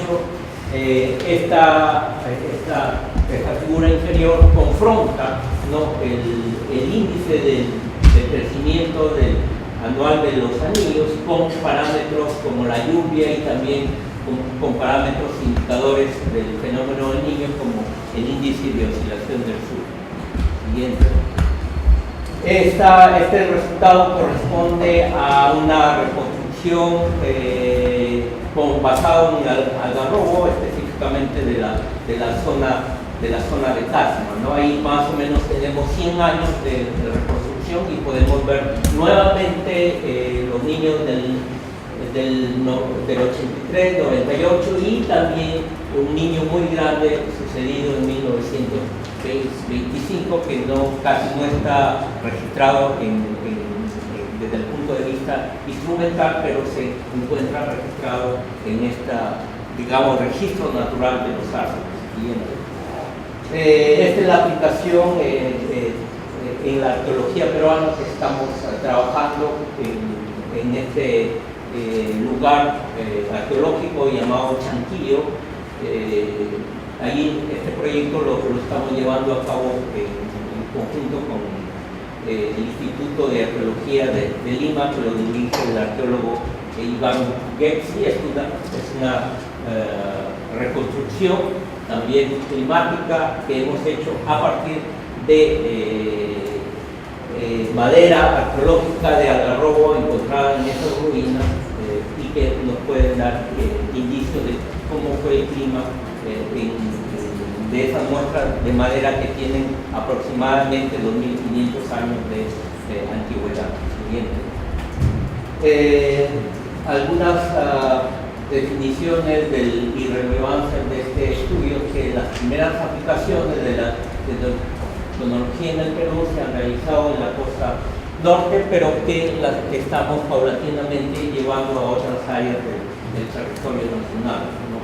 La dendrochronología es una herramienta que debe ser aprovechada en la conservación ambiental y específicamente en el manejo de los bosques con criterios técnicos y científicos, y que puede ayudar, por ejemplo, en la estimación de la producción maderera, en la programación de poda y tala de árboles. Siguiente. Algunas conclusiones. Algunas especies forestales son sensibles a las condiciones ambientales y son registradores naturales de estas condiciones, ¿no? Las especies forestales del bosque seco del norte del Perú han registrado condiciones ambientales pasadas y de las cuales se han hecho reconstrucción específicamente del fenómeno del Niño, ¿no? Como ya indiqué, los mejores resultados se han obtenido con el Palo Santo y el algarrobo, ¿no? También se está aplicando la ciencia de la dendrochronología para innovar las investigaciones en la geología peruana siguiente. Algunas referencias bibliográficas, todas estas con autores y coautores cuyo estudio se han hecho específicamente acá en el Perú. Muchas gracias.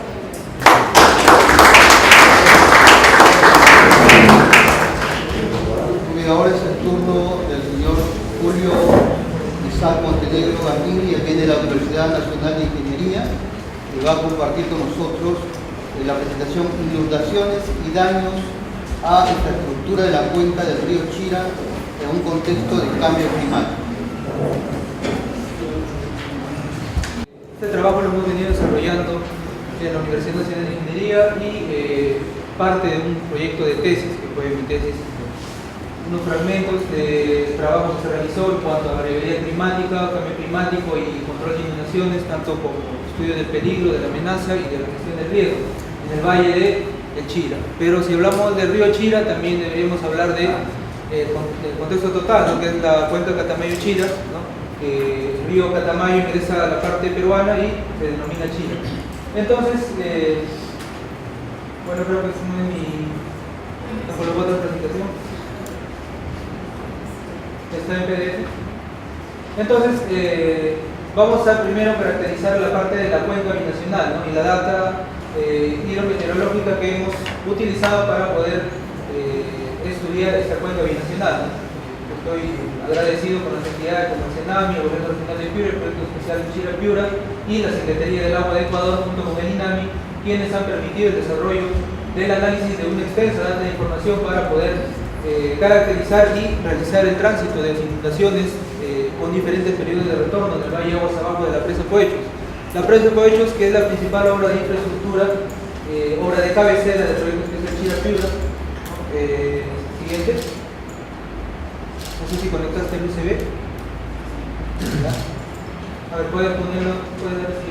Ya, ahí está. Entonces, la cuenca binacional ocupa 17.199 kilómetros cuadrados entre el territorio ecuatoriano y peruano. Entonces, la problemática encontrada, acorde a los resultados obtenidos y mostrados en esta presentación, se enfoca en un proceso de cambio climático con clara tendencia al incremento de humedad y con precipitaciones mayores y más intensas, conllevando correctivas mayores y recortándose en periodos de retorno de eventos excepcionales. Y hemos visto en anteriores presentaciones que se tenían precipitaciones y una ligera, considerable magnificación de la humedad en la cuenca media y baja, más no en la cuenca alta. Entonces esta es la cuenca binacional y la hemos separado en las subcuencas de mayor tamaño, de mayor envergadura. El sistema Chira también tiene cuencas un poco pequeñas, pero lo hemos estudiado discretizadamente en dos escalas, la escala discretizada grande y la pequeña que ya conllevaría las otras partes, ¿no?, de todo el sistema Chira. Entonces la presa Poechos se ubica en la cuenca media, ¿no?, están viendo. El embalse de Poechos, afectado por sedimentación, que es un problema que acaece en esta obra de cabecera, se enfrenta a descarga de considerables excesos hídricos, incrementándose el peligro de inundaciones en el valle de Chira, ¿no?, y sometido a la infraestructura aguas abajo como la presa derivativa Suyana, puentes y defensas ribereñas, bajo patrones o bajo criterios que nos da el SPANCOL, que es el Comité Español de Grandes Presas, o el ICOL, el Comité Internacional de Grandes Presas, ¿no?, porque la presa Poechos es una gran presa catalogada por alturas mayores a 9 metros. Entonces ellos nos dan algunos criterios que utilizamos para el tránsito de inundaciones. El embalse entró en operación a partir de julio de 1976 y está concebido estrictamente para el almacenamiento y regulación. Sin embargo, no se considera en el diseño que el embalse cumple una función muy importante en la laminación de avenidas. Entonces el volumen de espera que tiene esta gran masa de agua que está embebida ahí, o este gran vaso, necesita tener un cierto espacio para poder laminar la avenida durante el tránsito, ¿no?, y poder apaciguar las grandes masas de agua que llegan desde la cuenca del Ecuador y los aportantes, ¿no?, como el río Quirós, el río Macará, y la cuenca del Chipillico, que está aguas abajo ya de la presa, ¿no?, que también descarga una considerable masa hídrica. Aquí está el embalse de Poechos y la línea de color magenta o morado es la línea de inundaciones para un periodo de retorno de creo que es 500 años, ¿no? Y entonces las estructuras que se han analizado están ahí, ¿no?, la presa derivadora Suyana, los canales que están muy cerca de la llanura de inundación. Entonces, en cuanto a la hidrología, hemos estudiado desde la parte alta del Ecuador, la cuenca del Catamayo, ¿no?, tenemos una densidad en Perú de una estación por 900 kilómetros cuadrados y una densidad en Ecuador por 1 por 500 kilómetros cuadrados. Esto es en cuanto a estaciones que están directamente ligadas a toda la extensión de análisis, ¿no? Que son 50 años. Hay otras estaciones que solamente han medido en ciertas temporadas y bueno, no se puede ni realizar ninguna corrección, ¿no? Porque algunas han desaparecido, algunas ya no se encuentran, como vamos a ver ahora. Tenemos información disponible. En un enfoque clásico de un análisis de frecuencia hay una dificultad de no disponer de la información hidrológica necesaria. Y hay estaciones cercanas a poblados, más aún no se cuenta con información relevante para realizar un estudio hidrológico adecuado. Aquí están, ¿no? Acá hay algunas estaciones, ¿no? Cuyamo, ahí está Cayamanga, la primera que es Celica, creo, y las de abajo que no se encuentran, ¿no? Por ejemplo la de acá, las dos que están abajo no están. Hay dos señores que están parados, pero sin embargo no se encuentran las estaciones movidas y no se tiene un control en la cuenta. Entonces, se tienen series de precipitaciones medias mensuales de hasta 48 años. Se elaboraron mapas tridimensionales y el comportamiento de la cuenca binacional en años multianuales, desde el 1964 hasta el 2011, en este caso, ¿no? Se comporta teniendo un incremento de la humedad en la parte alta. Sin embargo, en el fenómeno del Niño tenemos algo distinto. Y en las tendencias multianuales vamos a tener que hay un incremento de la humedad en la parte media y baja, pero en la parte alta no llueve, ¿no? Entonces ocurriría un proceso de incremento de humedad en la parte baja. Los patrones de precipitación también, ¿no? Se ha estudiado a nivel multianual y estamos notando de que durante el fenómeno del Niño y el ramo multianual hay una considerable distinción. La parte azul, cuando se llega a ver, es la parte del fenómeno del Niño. Aquí, por ejemplo, ¿no? Entonces, los ramos están cambiando en diferentes estaciones que tenemos a lo largo de la cuenca, desde abajo hacia arriba. Desde abajo hacia arriba. Durante el fenómeno del Niño de 1998 se concentró en la parte media. En 1983 se concentró en la parte baja, las precipitaciones, ¿no? Entonces, en la tendencia que nosotros hemos analizado, ¿no? Utilizando también escenarios IPCC, no he colocado ya para no extender tanto el estudio, el análisis, ¿no? El escenario IPCC da modelos a escala global, como el Eton-4, ¿no? Que estamos viendo acá, desarrollado en Alemania y tiene una grilla de 2.8 por 2.8 grados en latitud y longitud. Entonces nosotros pertenecemos a la escala AMZ, que es la escala amazónica, y los factores de cambio no son considerados en los estudios, ¿no? Ahora recientemente los gobiernos regionales están considerando hacer un modelo de precipitaciones correctiva y poder calibrarlo. Entonces hemos utilizado un proceso de regionalización y hemos caracterizado regiones climáticamente homogéneas y planteamos la necesidad de colocar mayores estaciones, ¿no? En esa red homogénea, por ejemplo, en la parte de zona Chile, Chipillico. Entonces también hemos utilizado para necesariamente colocar todas las variables espaciales como latitud, longitud, coordenadas o inclusive temperatura ya para estudios futuros y utilizar el procedimiento de Sandoval y Rey de Chávez, ¿no? Que son los trazos multidimensionales. Entonces hemos obtenido para cada región una precipitación que es conocida por un periodo de retorno 2.33 muy famoso, que se considera a la precipitación máxima media anual, y hemos sacado diferentes ecuaciones, ¿no? Para caracterizar diferentes regiones. Entonces, luego de ello, después de haber ingresado también los coeficientes, hemos analizado la curtosis, que es un parámetro estadístico. Como ya tenemos una gran extensión de 50 años, podemos ver que en la cuenca alta, específicamente en la región Catamayo, ya las precipitaciones disminuyen en magnitud a lo largo de los años, tendencia negativa, mientras ocurre lo contrario en la cuenca media y baja, en donde tenemos un incremento progresivo. Por ahí en esta cuenca se encuentra sufriendo un proceso de cambio climático con tendencia a temporada sur. La presa Coellos, aquí está, ¿no? Se tiene un registro diario y también hemos utilizado las descargas que tenemos continuamente, ¿no? Gracias al proyecto que está en Chirapura.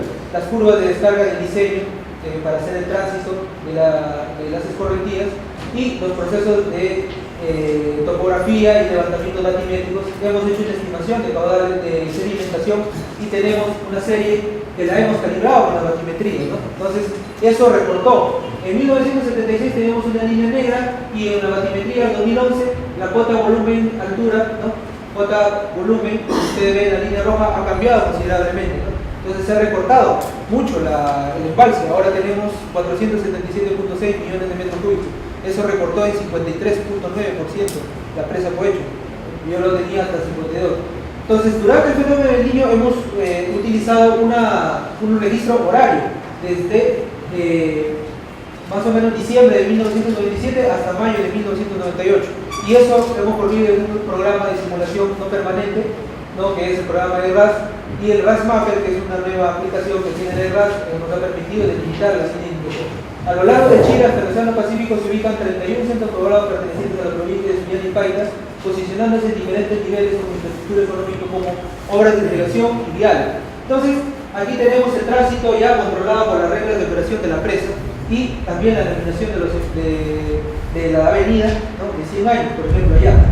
Entonces, el aliviadero de compuertas que tiene la presa descarga ciertas avenidas, para este caso el periodo de retorno, y, por ejemplo, para Sullana, Macará y el Arenal tienen diferentes hidrogramas de llegada. Entonces, eso a mí me cataloga qué rango, a qué peligro se exponen las ciudades que están abajo, ¿no? Entonces, hemos sesionado con la data batimétrica que tenemos también de la zona del río Chira, aguas abajo de la presa, que está la presa arriba. Tenemos el ingreso del río Chipillico también, ¿no? También tenemos data del Ministerio de Transportes y otra información en a gran escala de batimetría, y hemos ingresado solamente los puentes que tienen gran repercusión o que se afrontan a problemas en cuanto a grandes avenidas, ¿no? Entonces hemos medido algunas alturas de diseño y alturas que se tenían en el diseño inicial, ¿no? Entonces vemos si afronta un problema, ¿no? Por ejemplo el puente Simón Bolívar, este es el caso del puente Simón Bolívar, y hemos incrementado las zonas de las valles agrícolas, la infraestructura de población no tiene gran repercusión, pero los valles agrícolas sí, ¿no? Entonces la inundación llega hacia cada flanco, y hemos expandido esa data que tenemos, esa data batimétrica con modelos Aster de elevación digital. Entonces aquí estamos viendo arriba, ¿no? Conforme al análisis y simulaciones hechas, se estimó el valor total de los daños en base a las simulaciones, evaluando efecciones. Acorde a las simulaciones realizadas y capacidad de los correspondientes cauces, generaron considerables inundaciones en todo el Valle de Chile, ¿no? Aguas abajo de la presa Coito. Los mapas de inundación fueron plasmados sobre la cartografía del Instituto Geográfico Nacional, y arriba estamos viendo la ciudad de Sullana y otros poblados, ¿no? Que ya son inundados debido a las planicies que no tienen en algunas partes diques o obras de protección o defensa, ¿no? Se tiene registro censal del 2007 según el INEGI, y la delimitación de las fajas marginales del río Chira comprendió un total de 396.215 habitantes de las provincias de Paita y Sullana, que engloba el valle, detallando densidades. Entonces, un valor para un periodo de retorno de 100 años de 140.000 millones de dólares. Entonces, con esta investigación y acorde a la amplitud de información, mostramos que esta se encuentra en un proceso de cambio climático y se pretende concebir y diseñar y establecer programas de emergencia orientados a proteger población. Como conclusiones, con el cambio climático, mayor probabilidad de eventos extremos, aumentar la capacidad de embalse en una magnitud tal que fuera capaz de laminar las avenidas, con la configuración topográfica es compleja. Los costos de inversión, operación y mantenimiento de alternativas en estos trabajos en gestión de riesgos no deberán sobrepasar los valores de los daños estimados. Y en los años hidrológicos muy húmedos, inclusive extraordinarios, el llenado del embalse deberá tener unas reglas de operación rigurosas. Entonces, las reglas antiguas, como el anterior volumen, que es 885 millones de metros cúbicos, obviamente que ya es obsoleto, ¿no? Se tienen que hacer nuevas reglas, un ajuste de esas reglas. Alguna bibliografía que he utilizado, ¿no? Por el mismo proyecto que ha construido las obras, ¿no? Y eso sería toda mi presentación. Las consultas las puedo resolver.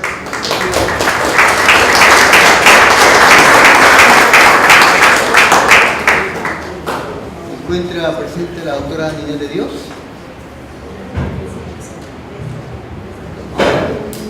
Entonces, vamos a dar paso a la siguiente presentación, que está a cargo de la señora Livia Mireya Caletopa Tapia.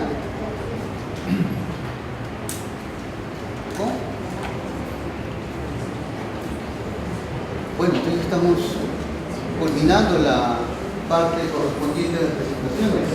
Sí, de esta manera vamos a iniciar ya el segundo momento de esta parte, que es la correspondiente a las preguntas, ¿no? Vamos a hacerlo de la siguiente manera. La persona que tiene alguna pregunta durante las discusiones que han habido han ido identificando puntos de interés, ¿no? Se para, levanta la mano, se presenta y nos dice la pregunta y a quién iría dirigido. para que puedan tomar nota los sistematizador y el sintetizador que están ayudándonos para registrar todos los aportes, los comentarios que puedan haber en torno a las presentaciones. Pueden ser recordar las presentaciones que hemos desarrollado el día de hoy. Hemos empezado con la presentación de la doctora Berta Cecilia García Cienfuegos. Ella nos compartió la exposición Impactos potenciales del cambio climático y su relación con eventos extremos en la cuenca binacional Puyango-Tumbes. Esa fue la primera presentación que hubo. La segunda a cargo del señor Carlos Enrique Orihuela Romero. Él trabajó el tema efecto económico del cambio climático sobre los cultivos permanentes de la agricultura peruana durante el periodo 2011-2050. La tercera exposición la tuvo a cargo el señor Alfredo David Lescano Lozada y él nos compartió los resultados del inventario regional de gases de efecto invernadero en Piura y Tumbes. Es una iniciativa que viene promoviendo el proyecto TAC. Luego el señor Ricardo Víctor Felipe Arias nos compartió su experiencia sobre el sistema de gestión de recursos naturales y culturales, tomando la experiencia del Santuario Histórico Bosque de Poma en la región Lambayeque. La siguiente exposición estuvo a cargo de la doctora Viviana Horna. Ella compartió su presentación El bosque seco del norte como indicador de cambio climático. La siguiente presentación estuvo a cargo del señor Rodolfo Rodríguez Arismendis de la Universidad de Piura, con la presentación La Costa Norte como escenario de las primeras investigaciones dendrocronológicas en el Perú. Y la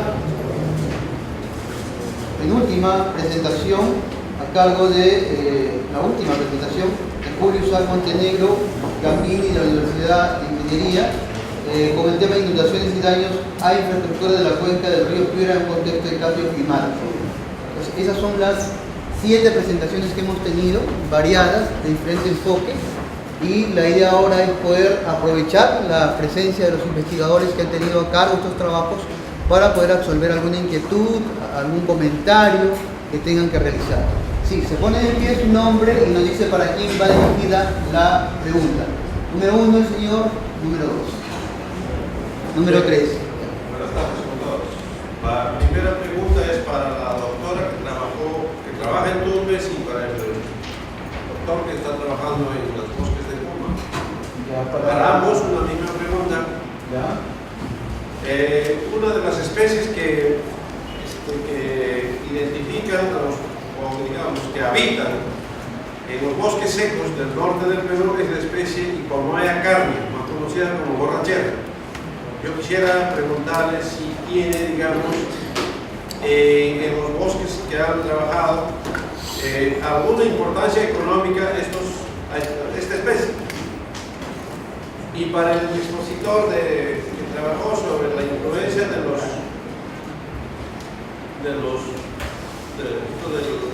factores económicos, que trabajó en lo que es los impactos potenciales. Impactos económicos, quisiera preguntarle si también ha hecho algún ensayo, ¿no?, para los cultivos transitorios, porque solamente se ha referido a los cultivos permanentes. Si tiene algo que compartir para los cultivos transitorios, básicamente para el cultivo de arroz.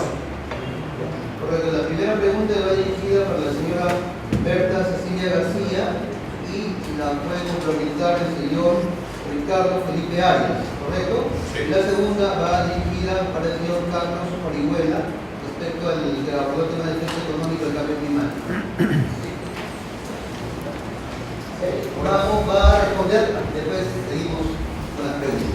Sí, el tema de la Ipomoea carnia, de la borrachera, es bastante difícil acá en la cuenca, sobre todo porque hay ese antecedente de que si los ganados caprinos lo comen, realmente va a morir, ¿no?, especialmente para la parte de ganadería. Pero hay un proyecto, yo lo voy a poner en contacto con el ingeniero Correa, en el cual a través del PNUD ellos han estado apoyando para los beneficios de esta planta específicamente.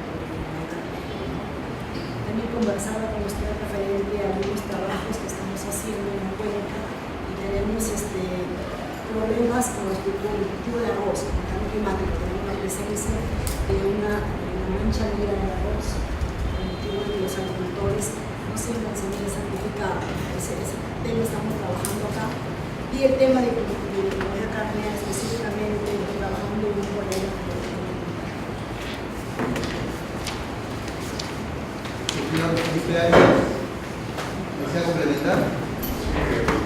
La borrachera se utiliza mucho en el caso de los alrededores, como ustedes conocen,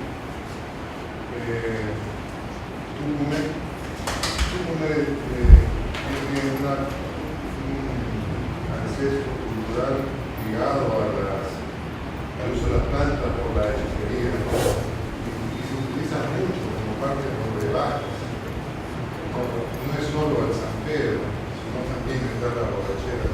Y en la parte ganadera, como sabemos, la borrachera genera dificultades para cierto tipo de ganado, pero ahora se está modificando eso para poder aplicarlo en el ganado de manera medicinal. Eso está en estudio. Pero lo que se está haciendo sí es una parte histórica y ancestral con el uso de la borrachera de los brebajes que se emplean en lo que nosotros llamamos la brujería. Cuando los grupos preparan los brebajes para que tomen, usan una serie de plantas y una de esas plantas es la de Hipocomea. Correcto, ahora le damos un poco a Carlos Oliveira. Sí, hay la mayor parte de los estudios que se han hecho sobre efectos económicos del cambio climático sobre la agricultura peruana tratan básicamente los cultivos transitorios. En la diapositiva 2-3 que presenté había un cuadro con todos los estudios de transitorios y todos los cultivos que habían analizado. Hay los efectos económicos e incluso las funciones de producción para cada uno de ellos. Entonces, en la parte final de la diapositiva está la bibliografía solamente de nuestros estudios y eso, o en todo caso, me lo pueden pedir y me lo suscribo. Buenas tardes. La pregunta va dirigida al señor Ricardo Arias Salcedo. El tema es interesante porque trata sobre un sistema de gestión de recursos culturales y naturales que normalmente están gestionados por dos instituciones diferentes. Puede ser el MINAM, el Ministerio de Cultura, pero el gobierno regional tiene una injerencia importante. En su propuesta, como no ha desarrollado la parte de conclusiones, yo le preguntaría cómo ha concebido el sistema de gestión, porque tenemos noticias de que normalmente cuando hay situaciones críticas los gobiernos regionales no asumen plenamente sus funciones, ni atribuciones, ni competencias. Y dicen, bueno, es competencia de los especialistas del MINAM o del Ministerio de Cultura. Entonces no hay una integración en el sistema de gestión.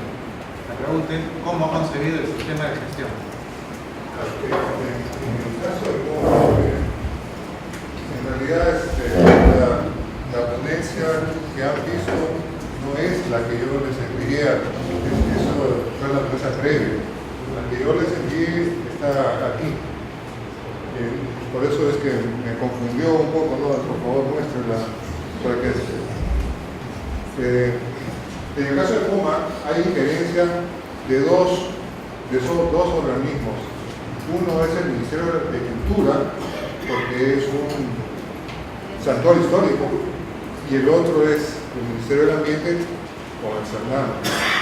En este caso, en estos momentos, el estudio se terminó el año pasado y está en la fase de implementación del sistema de gestión. Es que creo que varias de las regiones han hecho un proceso de ordenamiento territorial en base a zonificación económica y ecológica. Ya no es, el ordenamiento territorial no es ya en base a zonificación económica y ecológica, sino en sistemas A, en base a sistemas de gestión.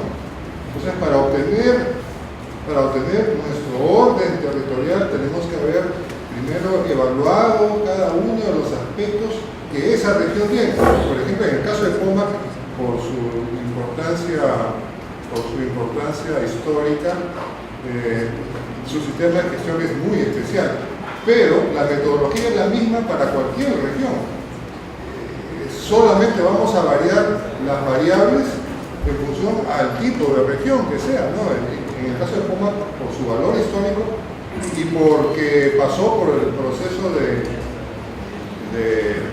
recuperación de su territorio, se ha tenido que emplear un sistema de gestión que nos permita identificar lo perdido, porque hay parte del territorio que se ha perdido, ¿no? Y que ese necesita ser recuperado. Estos señores que devastaron Pumac tienen que cumplir con una reparación civil, porque Pumac no es de un ministerio, Pumac es de todo.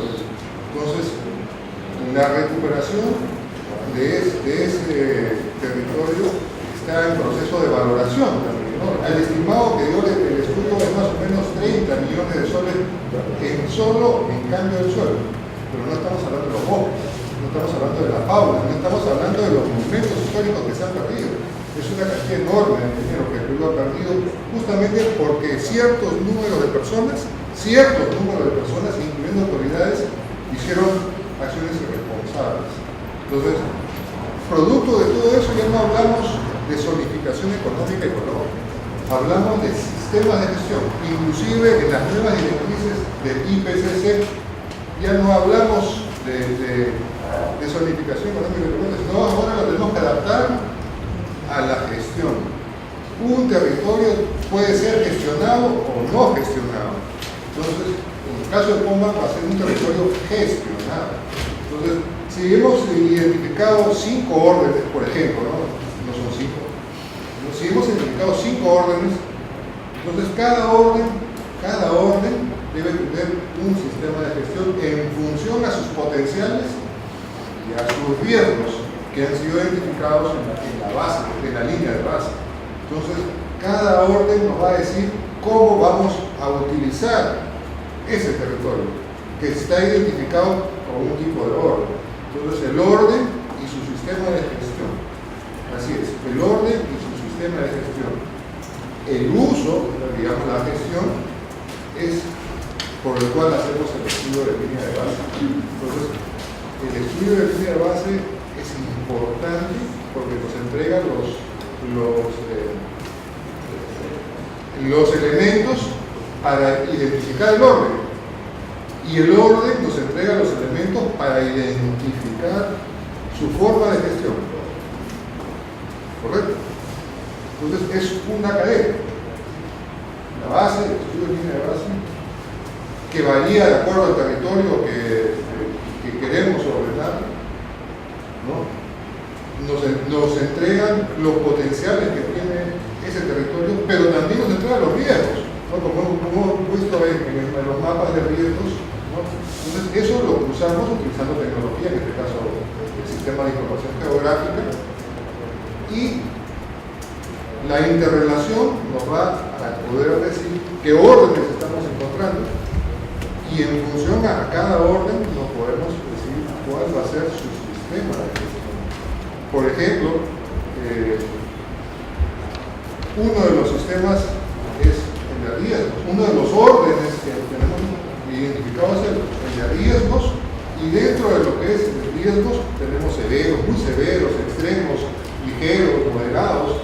Entonces, nosotros sabemos que nuestro territorio está dividido de acuerdo a los riesgos, y en función a eso proponemos los planes de contingencia, de mitigación o de prevención que tenga ese territorio para los eventos niños. En el caso de Pumac estamos hablando de niños, ¿no? Mega niño o cambio climático, ¿no? En otras regiones podrán ser de repente sismos, podrán ser terremotos, tsunamis, dependiendo de donde se encontremos.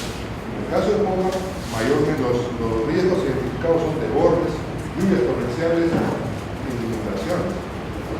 Entonces, es un trabajo bastante técnico, un poquito largo, ¿no? Son más o menos para Pumac fueron 3 años hasta llegar a las conclusiones, ¿no? Y y lo que estamos exponiendo es lo que hemos encontrado. Sí, gracias. Entonces, Si hay una presentación complementaria, puede dejar también. la exposición no es la que yo tendría lista, pero ya es la que está ahorita, que no es la misma. Pero el mejor hay que dejarlo para poderla Sí, por favor, pasen la paradigma que la puedan pasar a todos lados. ¿Puedo hacer un comentario breve? Sí.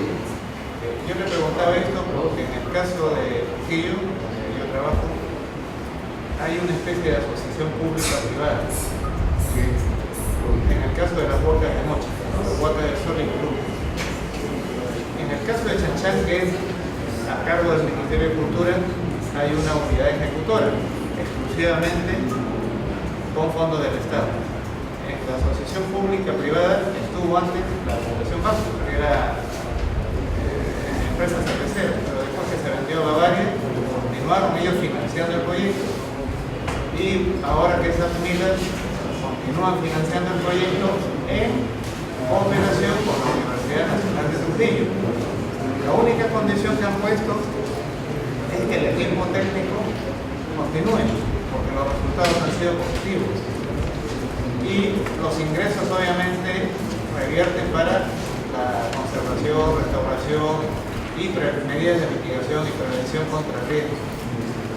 Obviamente hay una divergencia entre el Ministerio de Cultura que quisiera intervenir, pero la Fundación ha dicho no, nosotros ya firmamos convenios con una universidad, con sus técnicos y con ellos trabajamos, pero con el Estado no queremos firmar. Yo les recomiendo, ya que estamos hablando ese ha sido el caso, de Santores, por eso es que le preguntaba yo. yo les recomiendo que tomen en cuenta lo que se hecho como Caballero, para poder agilizar esto, porque ya estamos con el tiempo, yo creo que después podría entrar en más detalles, ¿no?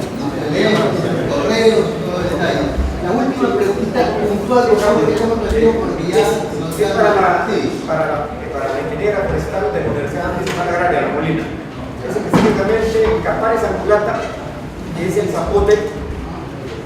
Yo no sé si se ha trabajado algo paralelo con la salvedad taquíndica, que se conoce como NIC. Es una especie exótica que se está introduciendo y que tiene cierta particularidad. Principalmente se está utilizando en artesanía acá en estos lugares. No sé si hay por eso nada más.